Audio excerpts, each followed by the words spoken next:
a baffling blaze. When they find bodies face up, they always get suspicious, and this one was face up. A house full of smoldering secrets. You had mystery. You had a love triangle. Megan, please pick up the phone. I need to talk to you now. He thought the world belonged to him. Scott was living the life. Had the job with the money and the father. Elusive justice in the land of deep pockets. A lot of people thought, wow, that rich kid just got away with murder. Two wealthy young men from powerful families caught in a deadly rivalry. Tonight on Power, Privilege, and Justice.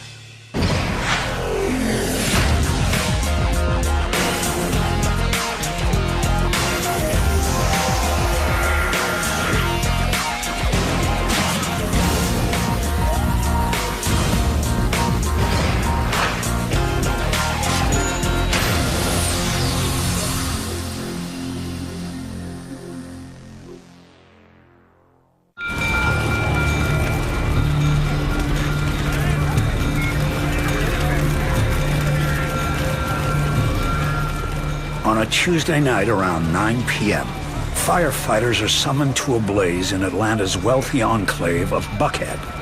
But this is no ordinary house fire. It looked like 50 feet or 60 feet, without exaggerating, of flames coming through the roof. It was a very, very hot fire. Experts believe that the fire burned at least to 1,800 degrees Fahrenheit. Firefighters immediately suspect arson and call the police. Oh, first got there, the fire department was calling all over the place. The house was still too hot. We couldn't go near the house. Adding to the mystery, the homeowner, 41-year-old David Coffin Jr., heir to a multi-million-dollar fortune, is nowhere to be found. As firefighters struggle to contain the blaze, Coffin's girlfriend, Megan Lee, hears the news from a friend and races to the scene. We were trying to call everybody, trying to figure out where David was. We were calling all his friends, going, have you seen David? Have you seen David? But the night is about to get even stranger. With the Coffin house still in flames, a second fire breaks out less than a mile away at the home of another millionaire, Scott Davis. Law enforcement didn't know what to think at the time. They literally left one house fire and went directly to the other house fire. While firefighters quickly douse the second blaze, there's a grisly discovery back at the scene of the first one. They walked through the kitchen and a firefighter literally stepped on the remains of David Coffin Jr. One look at the position of the body, and they know this is a job for homicide detectives. Usually when they find bodies in a fire, they're face down because people are trying to crawl to get away, that sort of thing. But anytime they find one face up, they always get suspicious. And this one was face up. One of the firemen came up to me and he said, are you the next of kin? And I said, what do you mean, the next of kin? And I said, we just found a body in the kitchen. She was hysterical. She fell to the ground a few times, had to be helped up by her friends that were at the scene with her. It was as if all this stuff was just crashing on top of me, and I was reacting emotionally, but I couldn't understand it intellectually. It just made no sense to me at all. Buckhead is where Atlanta's old money lives and its new money parties. But now it looked like there was a fire-mad killer loose on the mansion-lined streets, and everyone was on guard. Detectives question Scott Davis, the victim of the second blaze, and uncover the terrifying tale of a masked intruder. 5 hours before his house was set ablaze, Davis claims he was assaulted. Someone jumped out of his utility closet on his carport. They were armed with a can of mace and a handgun. Then he put the gun in my head and he said, give me your car keys. And so I did. I gave him the keys. He left me and went to the car. Davis says the intruder then got angry when he couldn't get the car started.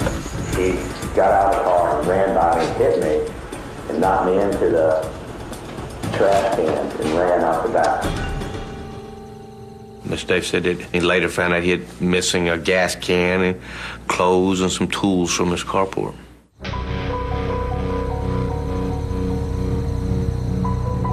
Davis thought the ordeal was over, but just as the sirens began to wail for the Coffin fire, the intruder returned. The masked man had come back to his home, this time with a handgun as well, had shot at Scott Davis and had set his house on fire. And I saw the guy getting over the fence in the back. You know, the guy who looked similar build to this other guy. And he got over the fence, and that's when I heard, you know, what I thought was a shot and a flash.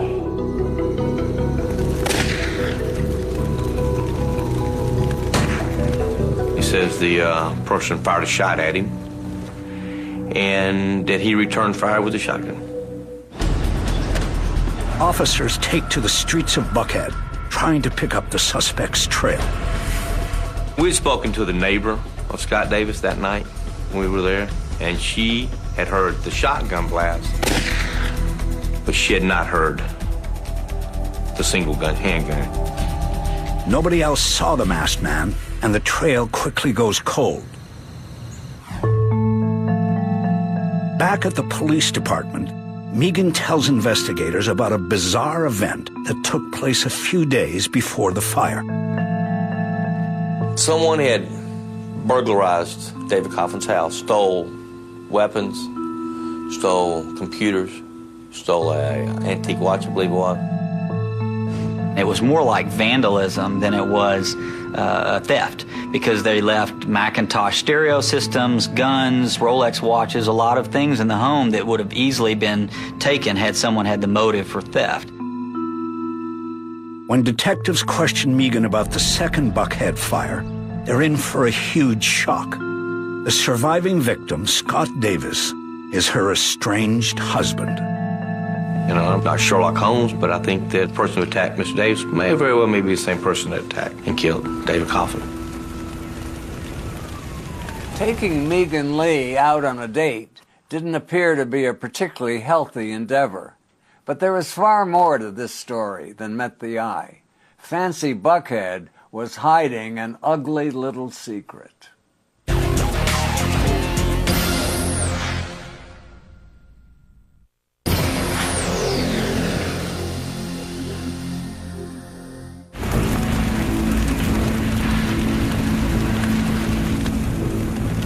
In one fateful night in Buckhead, Megan Lee's estranged husband had been attacked and her boyfriend apparently murdered.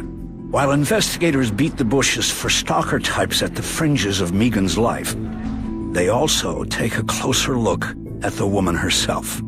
I could see why David was interested in Megan. Very smart, very well put together. With an airtight alibi, she's quickly ruled out as a suspect, but investigators are still convinced she's the key to unlocking the case. Megan met Scott when she was a sophomore at the University of Georgia, and he was a graduate student.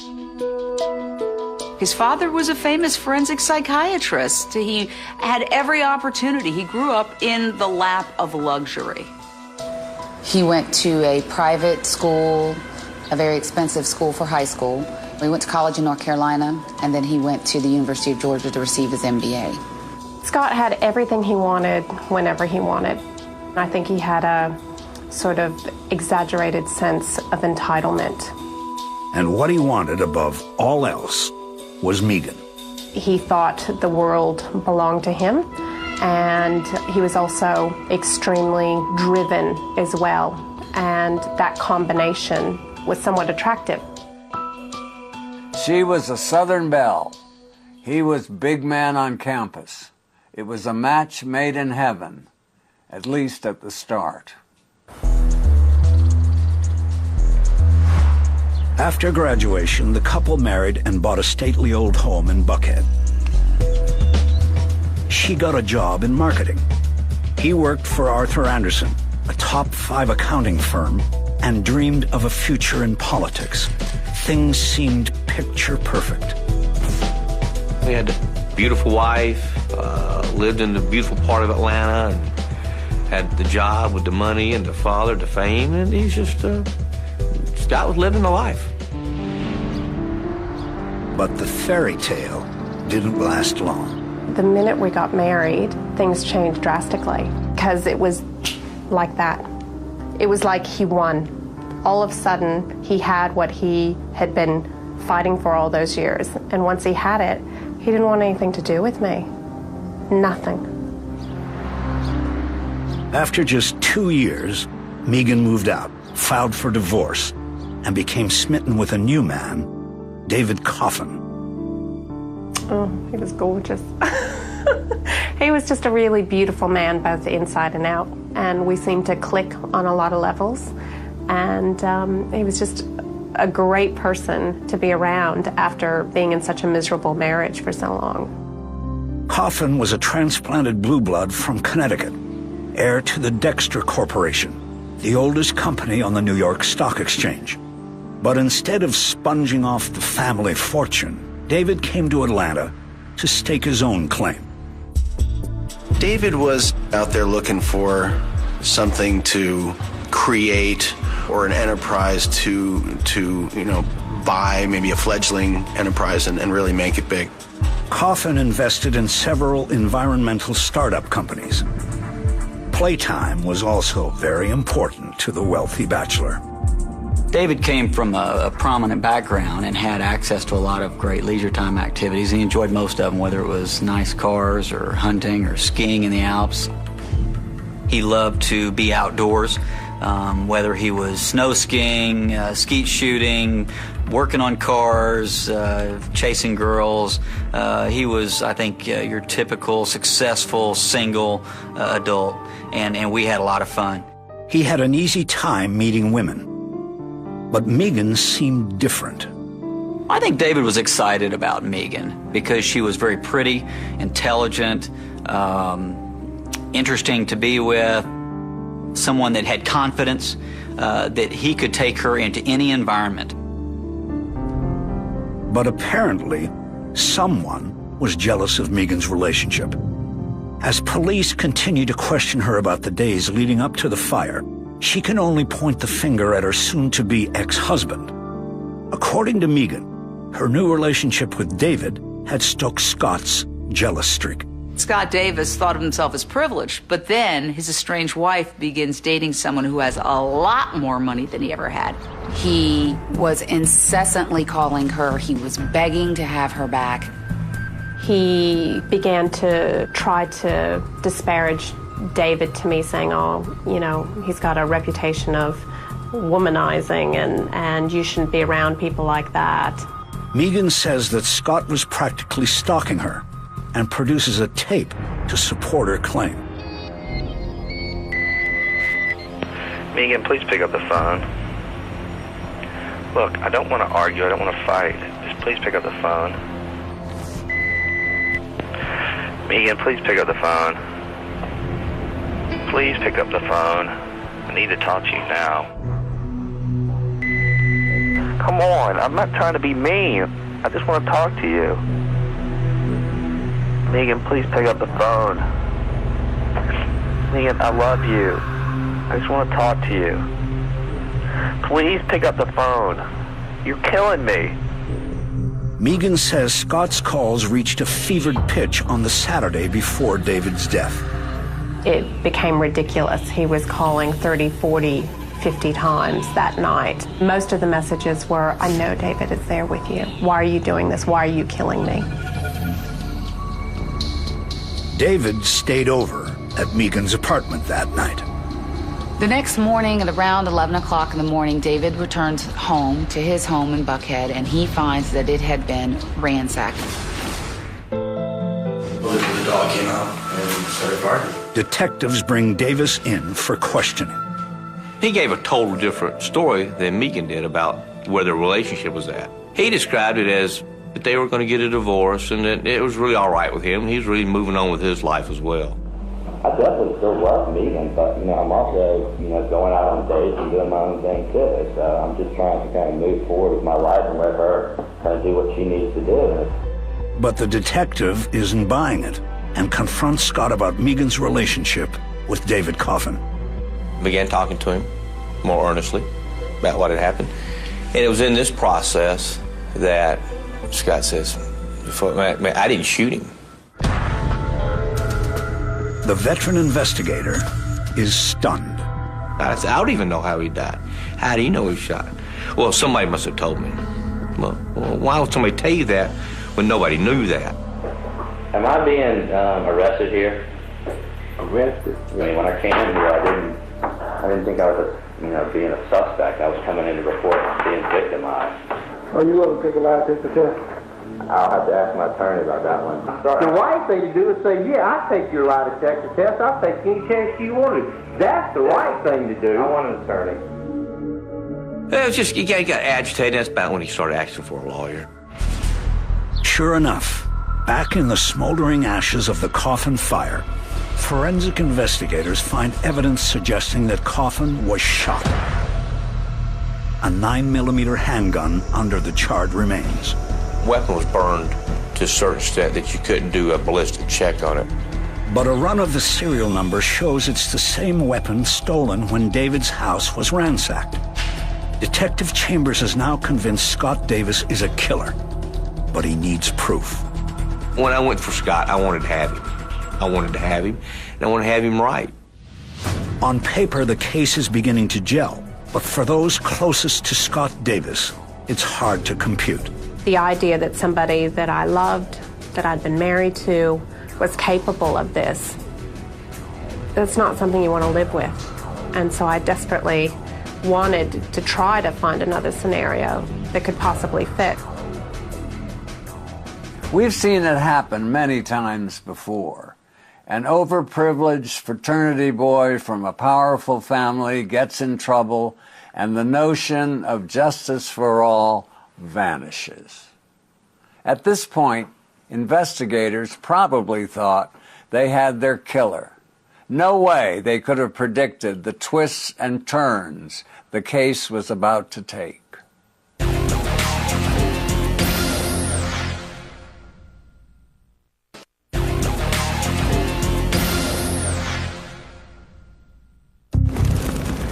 Investigators are convinced that Scott Davis killed David Coffin, but they're sorely lacking for hard evidence. Then, 3 days after the fire, they run the victim's phone records and make a shocking discovery. At the time of the burglary on Mr. Coffin's house, there was a phone call made from inside the Coffin residence to Scott Davis's house. David is not home. He's at Megan's house. It's difficult to determine who actually made the call. However, because the call was of zero duration, which means it really just rang and no one answered, we long suspected that that call was a code for someone to come and pick Scott up from David's home. Although investigators theorize that Scott Davis had help, the accomplice's identity eludes them. As detectives continue to probe, they find other inconsistencies. Scott had told us in our initial interview that he had been at work on Monday. We went to Scott's employer, and we found out that Scott had actually called in sick on Monday. He had not been at work on Monday. Scott had told the police that he left work on Tuesday, the day of the fire, to get his car detailed. So we go to interview the person who actually detailed his car, and he had advised that there had been a dark red or dark brown spot on Scott's carpet in his car. He described it as looking like ketchup. Scott begins to unravel very quickly, and he engages in bizarre behavior, culminating in asking certain people to lie for him. With police turning up the heat, Scott asks a neighbor to lie about seeing him at the gym before the Coffin fire. The guy's like, but I didn't. Yeah, but I need you to tell him you did. So this freaks this guy out. He also approaches a friend of his and asks in this note to lie to the Atlanta police for him and to give him an excuse as to why gasoline would be in his vehicle. Nobody had ever told the man no. Nobody. And he just thought that he had his way with the world. As investigators discover, Megan wasn't the only one who witnessed his disturbing behavior.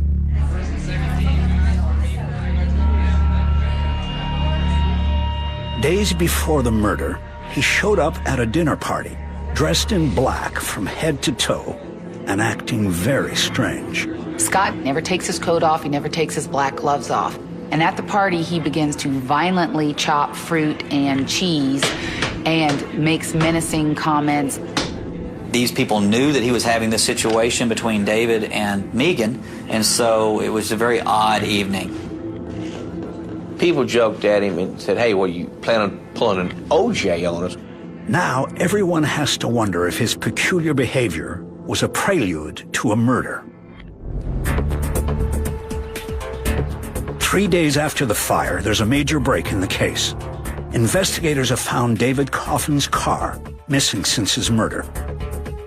The Porsche was found burning in a part of Atlanta called DeKalb County. Brookhaven is north of Buckhead. Inside the car, they found a gas can, another one of the shotguns that had been taken in the burglary. Investigators show Megan a photo of the gas can, and the noose tightens just a little bit more around her ex-husband's neck. Megan identifies it as just like one they had at their house. And it was also in these bags, Olympic bags, that she said they had a lot of because Scott had been a volunteer worker during the '96 Olympics. Scott Davis is arrested and charged with murder, arson, auto theft, and 3 counts of burglary, stunning a grieving town. When Scott Davis is arrested, it's a true shocker because he's a son of Buckhead. And for him to be brought in like a common criminal was astounding. Had he been an average Joe, they'd probably be getting his cell ready at the state pen. But the same rules didn't apply to Scott Davis. What lay ahead for him was the murder trial of a lifetime. It had all the elements: wealth and privilege, jealousy and arson. You couldn't make this up if you had a team of Hollywood scriptwriters working overtime. And like any good movie plot, this one still had plenty of twists. A month after Scott Davis's arrest, Fulton County gets a new district attorney, Paul Howard. Howard expresses concern over the circumstantial nature of the case, but many in Atlanta believe that the DA's reluctance to move forward has more to do with the suspect's family connections. Dr. Davis is a famous forensic psychiatrist based out of Atlanta who often testifies in criminal court as an expert witness. Despite public pressure, Howard concludes he doesn't have enough to go to trial. And so we made the decision at that time not to move forward. You know, why wouldn't it go to trial? They have this evidence, they have a motive, they have the issue, they have the smoking gun. Scott Davis is released on a $500,000 bond. More than a year goes by, and the DA drops all charges against him. I felt that Scott Davis was responsible, but, you know, there's a big difference between feeling that someone is responsible and being able to prove it in a court of law. I think they were fairly intimidated by Scott's legal team. Scott's father hired the best attorneys, at least in the Southeast, if not the country, to defend Scott. What bothered me was the fact that Paul Howard's the DA, Dave Davis is a leading forensic psychiatrist in Atlanta. They work together. I started thinking, collusion? A lot of people thought, wow, that rich kid just got away with murder. If Atlanta's good old boy network was going to protect one of their own, David Coffin Sr. would balance the scales of justice with cold, hard cash. He offered a $200,000 reward for information leading to a conviction. An epic battle was just getting started.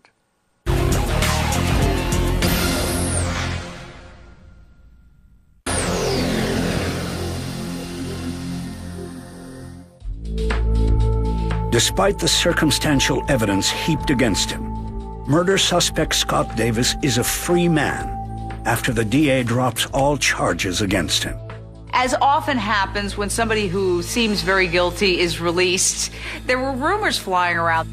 Scott's father was very connected to the police department, the homicide, the legal community. You know, every single person from Paul Howard down had worked with Dr. Davis in the past. He was one of the foremost experts in criminal psychology, ironically.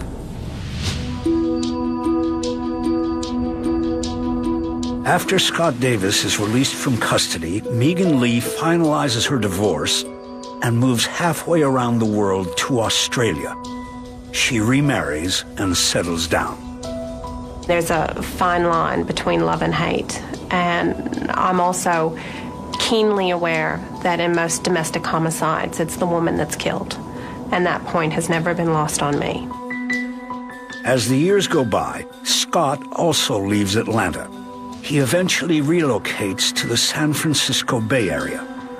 Certainly staying in Atlanta was not much of an option for him because everyone who he knew, his parents knew, professionally, socially, didn't matter. We're all looking at Scott going, is he a murderer? Meanwhile, David Coffin's family continues their quest for justice. Father was like a pit bull. He was not letting go. He ups the reward to $300,000. A $1,000 reward, a $2,000 reward has been known to break a murder case.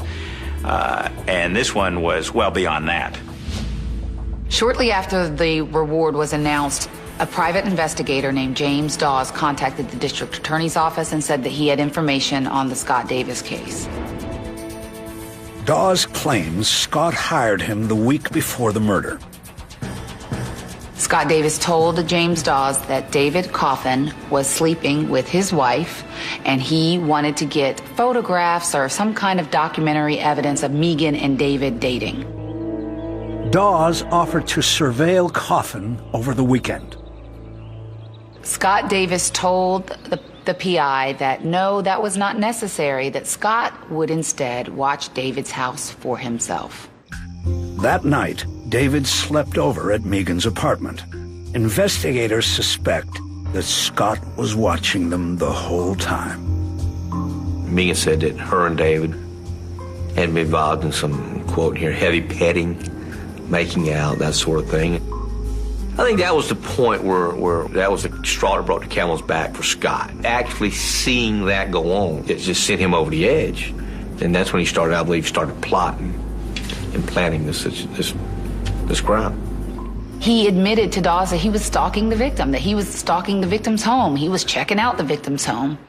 The case against Scott Davis is coming together. But if anyone can tear it down, it's his new superstar attorney, Bruce Morris. Bruce Morris is a very respected attorney here. Very cordial, smooth when you meet him, but tenacious, dogged, and doesn't give an inch when he doesn't want to. Scott Davis's attorneys threatened Dawes with legal action if Dawes came forward to the district attorney's office to give that information over. The legal fight lasts a little over 2 years. Finally, the judge permits Dawes to testify. But once again, the DA refuses to indict. You've avoided a murder indictment, despite a number of signs pointing straight at you. What do you do when things finally settle down? Well, you launch your political career, of course. There was this crazy recall election in California in 2003, and everybody and his brother was running. More than 100 people jumped into the race, including an adult film star, and it was crazy. I mean, an actor, Arnold Schwarzenegger running. It was just a wild event. Even Scott Davis throws his hat into the ring. And I thought, a weird case has just gotten a whole lot weirder. We were just amazed.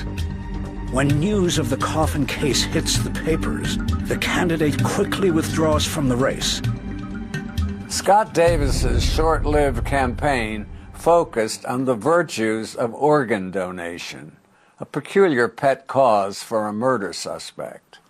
Scotty's arrogance was about to finally catch up to him. A new prosecutor was preparing to take a run at him, and believe me, she was going to use everything she had.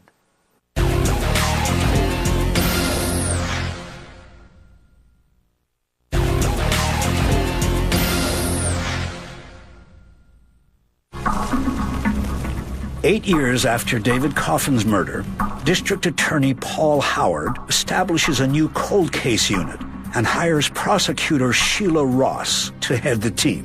The very first case that Paul Howard assigned to us was the David Coffin homicide. He said that this case needs to be worked, it needs to be solved.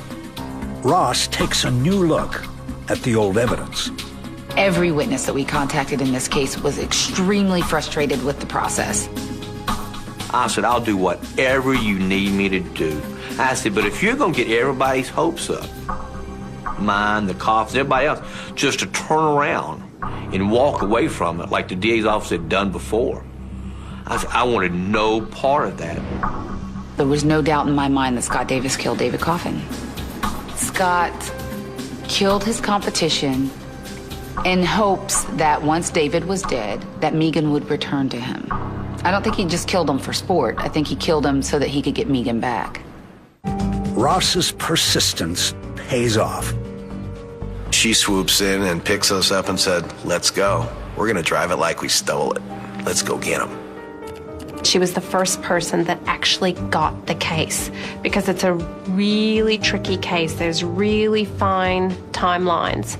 And if you don't connect those dots perfectly, the case falls apart. The renewed investigation lasts for nearly a year, but produces little new evidence. Still, Ross pushes forward with the case. We decided that in 2005, it's as good as it's ever going to get. And if we're going to go for it, now's the time.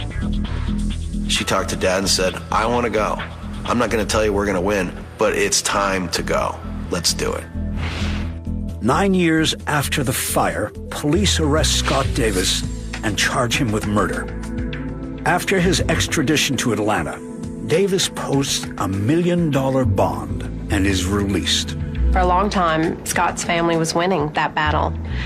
They were able to keep Scott out of jail, and they were able to keep the DA's office at bay.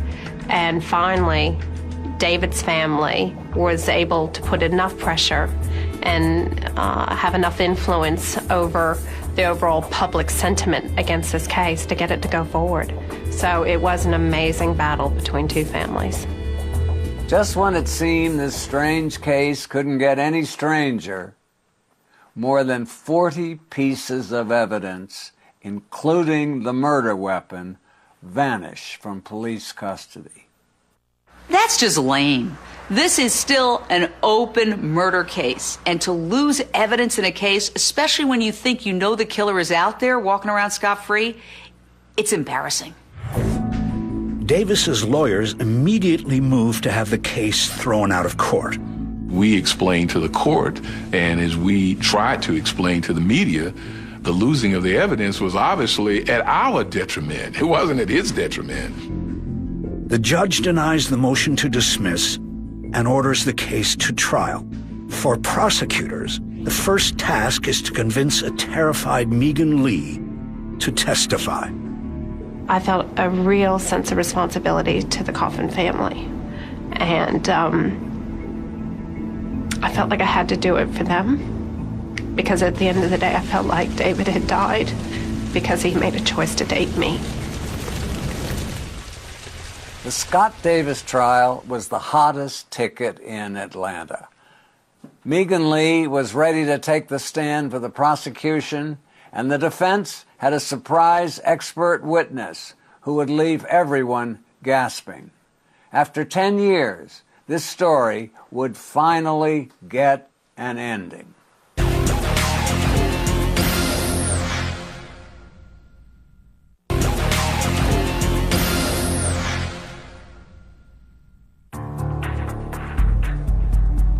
On October 28, 2006, Scott Davis enters a packed courtroom to stand trial for murder.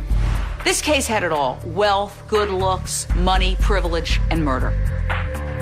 You had influence and affluence on the victim side. You had power and prestige on the suspect's family's side. You had a love triangle. You had a spectacular fire. You had mystery, and you had justice in dogged pursuit down through the years. Scott Davis's defense team is led by attorney Bruce Morris, considered by many to be the best lawyer in the Southeast. We suited up for this trial like we were going to war. We knew that we were looking at very high-profile, high-powered, expensive, experienced defense attorneys who would stop at nothing to get their client acquitted. Gentlemen, that is a man... Ross opens the prosecution's case by calling Megan Lee to the stand. She's the Helen of Troy. She's the face that launched 1,000 ships. Over the course of 3 grueling days, Megan testifies about her failed marriage and Scott's fixation with the new man in her life. I couldn't breathe and felt intense anxiety. Really, really scared to be in the same room as Scott and his family and facing them.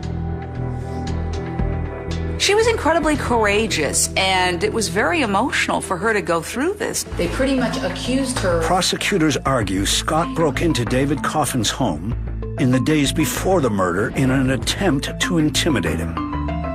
It was a warning shot. It was, look, I can reach you. You see what I can do to you? You need to stay away from my woman. But apparently, Coffin didn't heed the warning.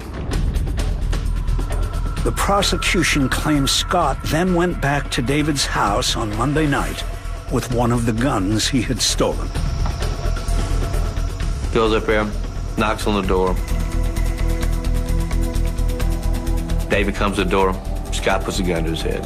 Says, you better stay away from Megan. It's the last time I'm telling you, or I'll come back and take everything you've got. I have trouble believing that Scott Davis planned David Coffin's murder. It doesn't make any sense to me. But there's a lot of anxiety and a lot of issues, maybe a scuffle, and there's guns around, and that's not a good recipe.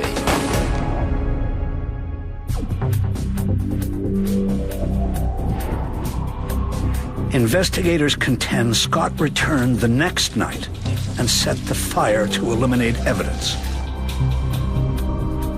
He knows what physical evidence. He knows fire is. How do you get rid of it? You burn it. Goes back and sets the house on fire on Tuesday night. With little left to work with, the defense shocks the courtroom with a surprise witness, Scott's father, Dr. Dave Davis. Out of nowhere, he provides his son with an alibi. I remember I was watching the news, and he talked to his mother while I was watching the news. He stayed about 30 or 40 minutes, and then he left. It's the first time Dr. Davis has mentioned this to anyone. Dr. Davis testified his son was actually with him at his house watching the local news. And the very first time he ever chooses to tell anyone that his son could not have committed this murder is at his son's trial. It's very ironic and fascinating that Dr. Davis, the famous forensic psychiatrist, has to take the stand and testify in his son's defense, coming up with an alibi that obviously was concocted. After nearly 6 weeks in court and more than 60 witnesses, the trial ends. Scott Davis never testifies. If he took the stand, he would have to be questioned about his cockamamie story that he also was attacked on the night that David Coffin Jr. died. And it was a crazy story that a masked man sprayed him with mace, and how would he explain all that? After 4 days of deliberations, the jury is unable to reach a verdict. The case was built mostly upon circumstantial evidence because everything had been burned. I had a lot of doubts as to whether this trial would ever render a guilty verdict. Finally, the jury returns. We, the jury, find Scott Davis guilty. I turned around and I looked at David Coffin Sr. and I just nodded. I just wanted him to know that it was through his perseverance and his patience with our office had finally paid off. I burst into tears and I started hugging my husband and I started saying, I don't have to be scared anymore. And this just wave of relief came through my body. I think it was only at that point I recognized how scared I'd been for a decade, and it all just flooded out of me. I feel nothing but empathy for the Coffin family and their loss. However, I've maintained my innocence throughout this, and I still maintain my innocence. For the Coffin family, it was a long 10-year journey for justice. All of that, forgive me, ill will went out the window. We got what we needed. Let's circle the wagons and go home. Scott Davis is sentenced to life in prison. After serving 14 years, he will be eligible for parole in 2020 at the age of 55. This wasn't about love. Scott didn't love me because when he had me, he didn't want anything to do with me. This was about power. This was about entitlement, or his sense of entitlement, and this was about winning. And that's what Scott was about. Money shouldn't matter, but one thing that didn't exactly anger me or put a little tear in my eyes was the fact that the Davis camp spent $1 gazillion trying to defend Scott. I mean, pretty much threw it all out there, and just, you know, Scott was nice enough to let him do that. And there it goes, just bye-bye. Scott Davis is a poster child for spoiled brats gone wrong. He could have spent the prime of his life sipping gin and tonics at Buckhead country clubs. Instead, he's making license plates at Phillips State Prison. For True TV, I'm Dominick Dunne.